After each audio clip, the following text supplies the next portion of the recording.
The local share market dives as fears of a global recession escalate. Andrew Forrest's $2.3 billion payday and charging an electric vehicle in 10 minutes. It is possible.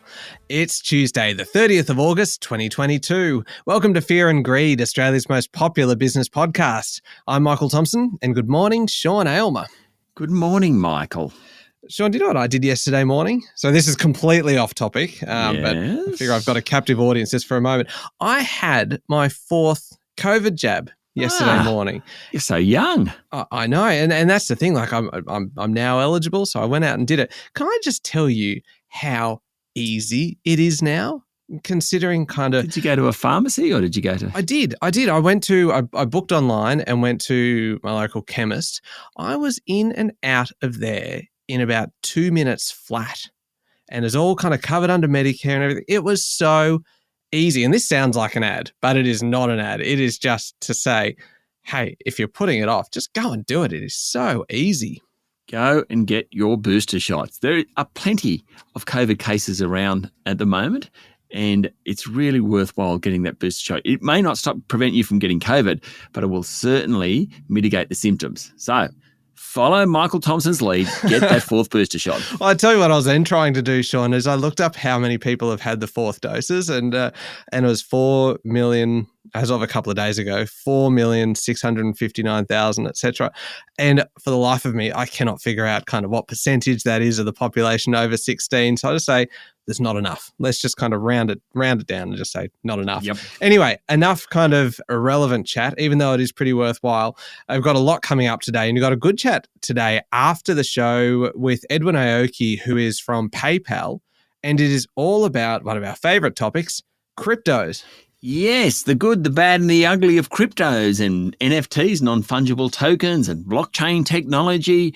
Really interesting chat. Edwin's he's been in that sector for a long time, and just talking to him about how it should be approached, how regulators think about it, where it's going. Great chat. Yeah, I just love the way you just rattled all those terms off and sounded like you knew what you were talking about. I know. I had to listen to that interview a few times to make sure I got it, but I did. Oh, yeah, and Edwin does a great job of explaining it all. Anyway, the main story this morning, Sean, the local share market dropped sharply yesterday with investors really worried about a global recession. Yes, and that was the message from US and European central banks over the weekend. Now, the local market followed the lead of Wall Street and the major Eurozone bourses yesterday. It fell more than 2%, closing once again under 7,000 points.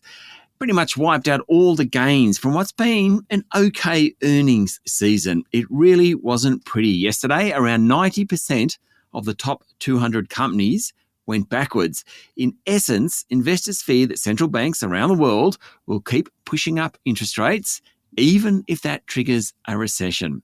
Now, tech stocks got hammered on the local market, just like Wall Street. WiseTech Global, which has had a really good run recently, tumbled 5%. Accounting software group Xero was down nearly 6%. The materials companies, which include the big miners, didn't do much better. Forrest led the way, down 5%, more of that shortly. South 32 fell 3.3%. Rio was off more than 2%. BHP dropped 1.5%. It wasn't good for that sector. What about some of the really kind of widely held companies, the household names, the big banks, retailers, Telstra? Well, they're all sold off. National Australia Bank was down 2.5%. Commonwealth Bank, Westpac, ANZ, they were all off around 2%. And Coles really didn't do very well either. It was off 2%. But some of those more defensive companies, the companies you go to when you're worried about the future, Woolworths is a good example of that. Wesfarmers is another one. Telstra, they all dropped, but not by as much as the market. So the market was down 2%. Those guys were down less than 1%. So really they outperformed those big defensive companies. And it wasn't just the local share market that suffered. That's right. In times of stress, investors buy the US dollar. Now, it hit a fresh 20-year peak against a basket of currencies yesterday, and that pushed the Aussie dollar back towards 68.5 US cents. It's probably an okay performance from the local unit, but it's still down a couple of % this month. Some of the cryptocurrencies also fell. The second largest digital unit, Ethereum, fell hard. Bitcoin did too, not quite as bad. It's trading under $20,000 a unit. In terms of commodity markets, the bad news just continued. Oil prices, have jumped again, with Brent crude back above $100 a barrel. We'll see that at the petrol bowser fairly soon. Natural gas prices are close to 14-year highs. Really, it was a pretty awful day in the market yesterday. That's probably the best way to cap it up. Yeah, sure was. We've got a lot to get through this morning. We'll be back in a moment with the rest of the day's business news.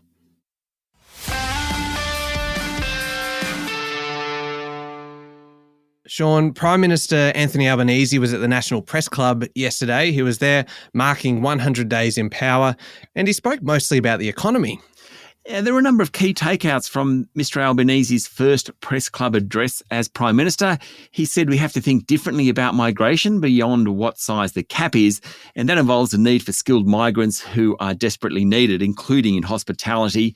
He said it's important that migration is done in a way that doesn't usurp the need to give local workers the first opportunity to be trained and skilled up.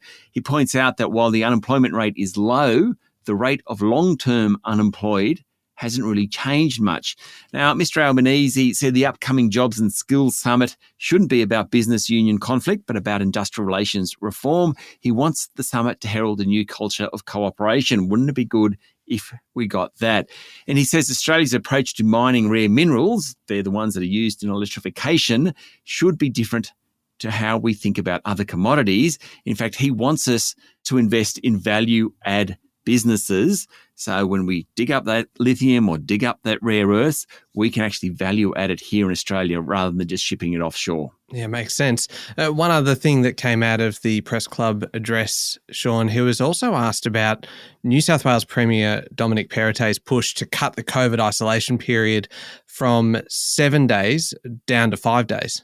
He wouldn't be drawn on it, or Mr. Albanese wouldn't be drawn on it. He said the National Cabinet will meet tomorrow to discuss it.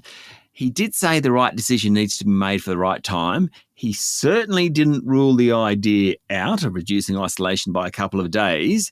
He did say that Australia is in the COVID recovery phase.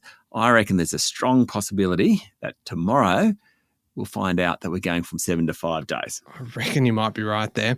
Okay, moving on. Now, retail sales jumped a solid 1.3% last month. That's the biggest rise in 4 months, with turnover up across a range of different industries. It was certainly a better outcome than most market economists expected, as has been evident in some, but not all, of the retailers reporting during this earnings season.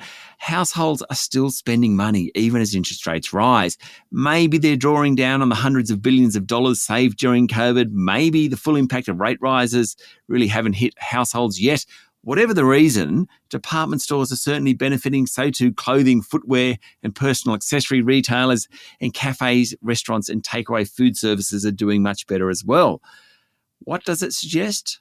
Well, it suggests that the Reserve Bank can probably keep lifting interest rates without damaging the economy too much. Not sure whether that's good or bad news, Michael. No, not sure. You mentioned earlier, Sean, Fortescue Metals, and the iron ore giant yesterday said that it made $9 billion last financial year. It's down from the previous year's record, but still it was better than expected. It was, mind you, the company sold off hard. The share price ended up down 5% or so. Shareholders will receive a dividend of $1.21 a share for the June 6 months. Now, they received about, I think it was 81 cents a share dividend for the December half. What that means, founder and major shareholder Andrew Forrest will receive about $2.3 billion in dividends for the full year. Not bad, really. Wow. That is extraordinary. It sure is. It's just a massive amount of money. It was the last earnings announcement from retiring CEO Elizabeth Gaines, who has been pretty successful really overseeing the mining giant. Andrew Forrest called Ms. Gaines a mix of Queen Boadicea and Mother Teresa. Now, I thought about that for a while. I mean, that's a mix of a warrior queen who fought Roman rule and was defeated, and a peasant nun from India who spent her life feeding the poor.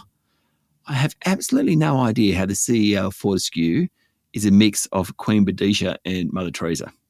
No, I wouldn't even know where to start responding to that. No. It sounds complimentary, obviously. I'm sure he meant it as a compliment. I just don't get it.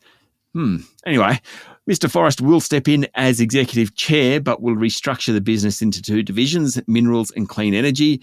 Just as an aside, the former Reserve Bank Deputy Governor and now CFO at the Clean Energies business, Guy Debelle, missed the earnings call as a result of a bike accident. There you go. A bike accident, you say, Sean? Yes, it was kind of his first moment in the sun, having left the Reserve Bank, and apparently had a bike accident over the weekend. He's fine. Well, that's good to hear. There's no car involved. The great thing about Fortescue Metals results is that Andrew Forrest can say anything. Yeah. And yesterday was just one of those days where he was feeling very relaxed, talking about, Guy Debelle's bike accidents, Queen Badisha and Mother Teresa's. Interesting. That is just an absolute cracker of a story. There's so much in that, but we do have to move on. Travellers, Sean, could face even bigger problems with baggage delays, and there have been plenty of those, with industrial action threatened by workers of one of the world's biggest baggage handling groups.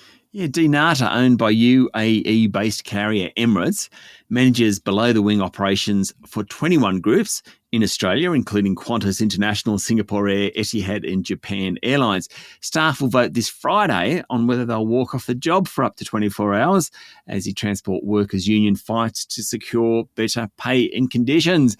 I hope it doesn't happen, but I must say some of those baggage handlers don't earn a lot of money, so maybe there is an argument for them to earn a bit more.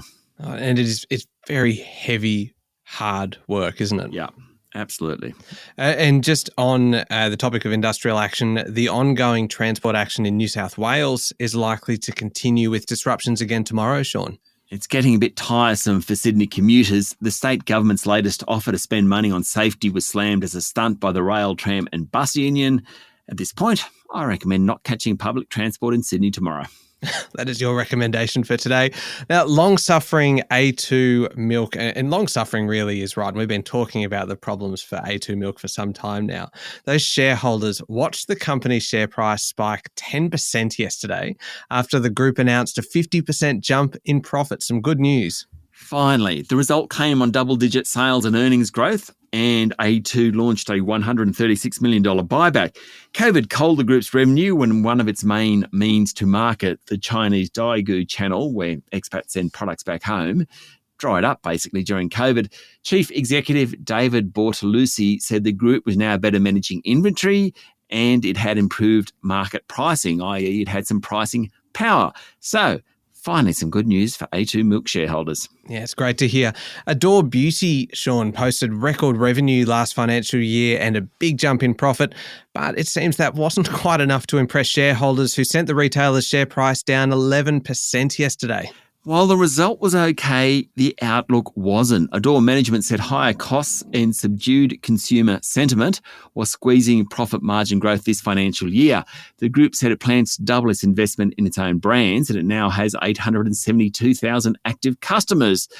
And a little fact I picked up, which I thought was interesting, Adore's first private label range, launched last year, was gender neutral.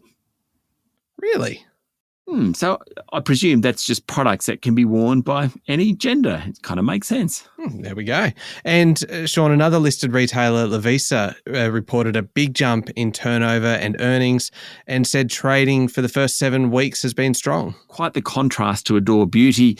The share price of the jewellery and accessories store jumped 6% as a result. And one last one, Sean. Mining contractor Thiess has snapped up almost 16% of the Macca Group after lifting its cash takeover offer. And it also secured the support of the company's founding shareholders, all important. Thiess is half owned by construction group CIMIC. Now, it lifted its bid price yesterday, valuing Macca, the Perth-based contractor, at $367 million. A similar bid from another contractor, NRW Holdings, was knocked back by Macca board just 2 weeks ago, though that one was only partly cash-based. The board didn't like that. This one is more likely to get approval, though it hasn't got it yet.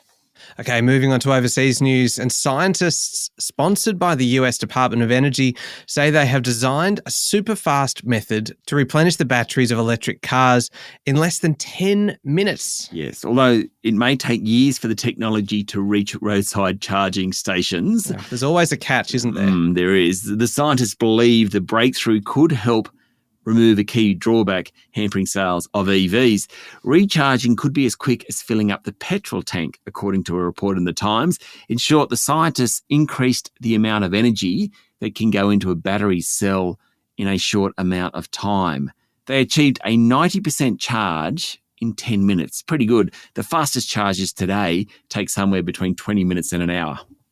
Sean, the flood crisis in Pakistan is worsening, with more than 1,000 people now having died since mid-June. The country's climate minister called the deadly monsoon season a serious climate catastrophe. Flash flooding from the heavy rains have washed away villages and crops as soldiers and rescue workers evacuate stranded residents to the safety of relief camps and provide food to thousands of displaced Pakistanis. And Michael, tens of thousands of people were evacuated to safer areas in China over the past 48 hours as heavy rains brought flood risks to southwest parts of the country. Now, that part of China has been in drought. These weather events are quite phenomenal at the moment. They sure are. And one last one for you, Sean. And it almost feels like something that would be in a comedy, except for the fact that it actually happened, which makes it really quite terrifying. 2 Air France pilots have been suspended after having a physical fight in the cockpit mid-air on a Geneva to Paris flight. Yes. Now, the flight continued and landed safely, Air France said, before stressing its commitment to safety. Now, presumably they're talking about the passengers, not the staff in that instance. Switzerland's La Tribune reported that the pilot and co-pilot had a dispute shortly after takeoff and grabbed each other by their collars after one apparently hit the other. Cabin crew intervened and one crew member spent the flight in the cockpit with the pilots to make sure it didn't happen again. There you go. Goodness me, wouldn't you like to hear the flight recording of the fight? Black box. Yeah. Wouldn't it be funny? It would be. All right, up next is the Fear and Greed Daily Interview. Today you're speaking with Edwin Aoki from PayPal. That's right. As we mentioned at the top of the show, all about cryptocurrencies, non-fungible tokens, and the blockchain technology behind it all. Yeah, it's a cracker of an interview. It is coming up next in the Fear and Greed playlist on your podcast platform or at fearandgreed.com.au. Thank you, Sean. Thank you, Michael. It's Tuesday, the 30th of August, 2022. Make sure you're following the podcast. Join us online on LinkedIn, Twitter, and Facebook.